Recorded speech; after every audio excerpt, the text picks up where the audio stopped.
Peace and blessings, family. This is your brother Rasarim Hotep, and this is video 3 of our series, Defining African American Culture.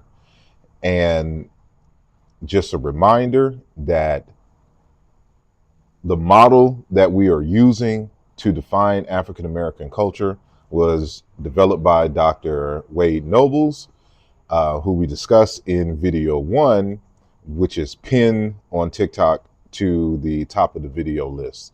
So I highly recommend you go see that video. It's about 10 minutes. And so we're just going to jump right into it. And so video 2 should be up already. And so again, this is video 3. And we described 8 cultural precepts, which is defined by Dr. Nobles, and 9 cultural reoccurring themes. And so we're going to deal with precept 3 today and reoccurring theme 3 today. And so precept 3 is egalitarianism. And so as Dr. Nobles asserts that it is the correct relationship between people is one of harmony and balance. So I introduced the term in video 2 called Kininga, and this is what I call what he's talking about here in terms of egalitarianism. And so in ancient Egypt, they called it Ma'at, or that's how we colloquially pronounce it, but its cognate is Kininga, or Lunga, or Inlunga, in Kikongo and Isizulu, down in South Africa, Kikongo being Central Africa. But anyway, the universe is made of complementary yet opposite elements, and living is a creative synthesis of opposites in harmony and balance. This forms the foundation for egalitarian, balanced social systems and human relationships. This is why we're constantly fighting for equality. See, equality is not a part of the Eurocentric or European cultural ethos. And so we brought this sense of Kininga to America, or to what was to become the United States of America. And not saying that the indigenous Native Americans didn't have a similar concept in terms of the amalgam that became the African American. In all of the cultural and social systems, they had a underlying philosophy that was equal to this concept called Kininga, which we're introducing here now, which informs the balance and harmony of things. And so everything is complementary. And so we've always fought for equality, because that's based upon a psychological framework and praxis that sought a particular balance. This is why in our traditional cosmological and theological mythologies and stories or whatnot, there was always a complement. So there was not a god without a goddess, right? There was not a benevolent force without a malevolent force. And many times they were, represented in the same person or the same entity or whatnot. Egalitarianism comes from this notion of the law of opposites that is ingrained in the culture. So many people may not be able to articulate it, but this is built on that first precept of consubstantiality and that second reoccurring theme of spirituality, right? Because everything is consubstantial, everything is made up of spirit, the divine, and we see everything as divine. And so there is no hierarchy in that, in terms of intrinsic value. We know there's hierarchies in a political and social sense, but in terms of intrinsic value of the human being, everything is complementary. And so this is why you can't have a dictatorship in your relationship. Like it's supposed to be a partnership, right?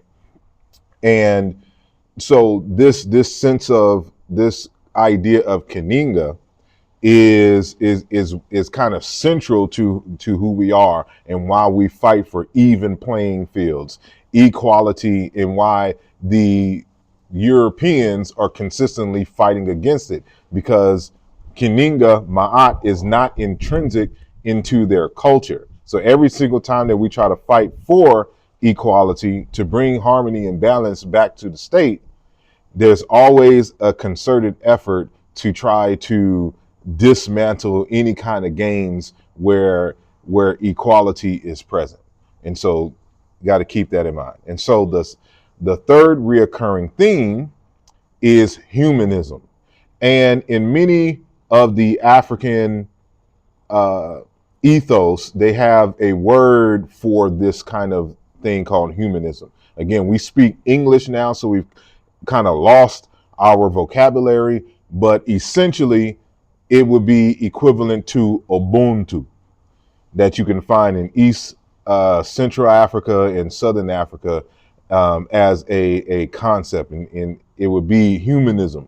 That's how we would sign it. But if we're giving it African terms, we would say Ubuntu, right? And so Ubuntu, humanism, describes the African view of that the whole world is vitalistic alive, and that this vitality is grounded in a sense of goodness. The African American people's historical response to extreme oppression in the United States is a demonstration of this particular principle. And so our humanism, again, is based upon our sense of consubstantiality and spirituality, because all humans have the same intrinsic value because their value is based on the value of God itself, which manifests itself in a variety of forms. And so we look at each person as being a divine being. And because of they are the divine being, we cherish and appreciate their successful living, and we always look for the humanity, and we always extend our humanity. This is why we have several greetings in traditional Africa, like Sowabona in among Southern Africans, meaning I see you, right? Because they're looking beyond the surface thing, and they're seeing the spirit in you. And so this is a very vital principle to meditate on, and I encourage everyone to kind of look at the concepts of Ubuntu, and to apply that to this notion of humanism. And so maybe I can find an example here, and I may have to give one in another video, because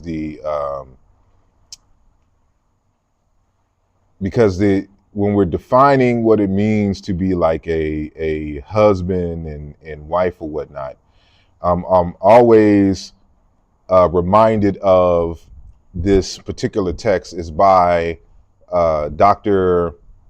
Teofilo Benga, and the title of the text is Readings in Pre-Colonial Central Africa.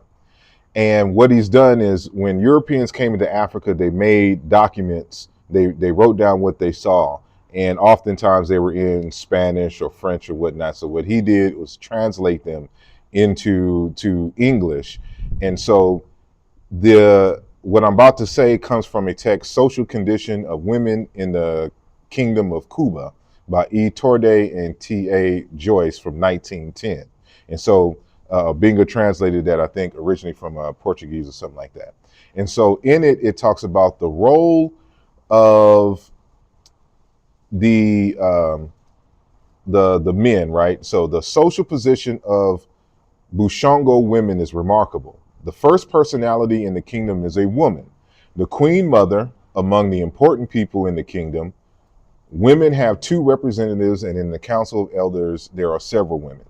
The woman is not bought, but is considered fair that a man who has deprived a father of his daughter, who was useful to him, should give him some little compensation. Also, the fact that the woman must give her consent to marriage eliminates every idea of slavery. Moreover, the fundamental idea of marriage for them is that it constitutes a collaboration between husband and wife. This, of course, is the case only in areas where Arabic or Portuguese influence has not been felt. The role of the woman is to provide vegetables for her husband to eat, while the role of the husband is to provide game, meat, and defend the household. If the husband fails in his duties, his wife will leave him. If the wife neglects her functions, the husband can press charges, and the guilty wife will be punished or chased from her conjugal home. That may ruffle little feathers, but there's a context for that. So, being the stronger of the two spouses, the husband is the head of the family. However, in many instances, the woman's decision takes precedence. One even notices that important political questions are frequently decided by women. And so this is just an example, again, of egalitarianism and humanism. It's a partnership. It's this sense of equality. We know we have strengths and weaknesses, and so it's about putting people in strategic places. Of course, men is bigger and stronger. You're responsible for the security of the household, right? But that does not mean that you are a dictator. And so the Cuba people are some of the people that made it over here, unfortunately, during the transatlantic slave holocaust. And so this is part of our inheritance and tradition. So I just wanted to bring that to the fourfold. And so I'll be coming soon with video 4. Hotep, peace.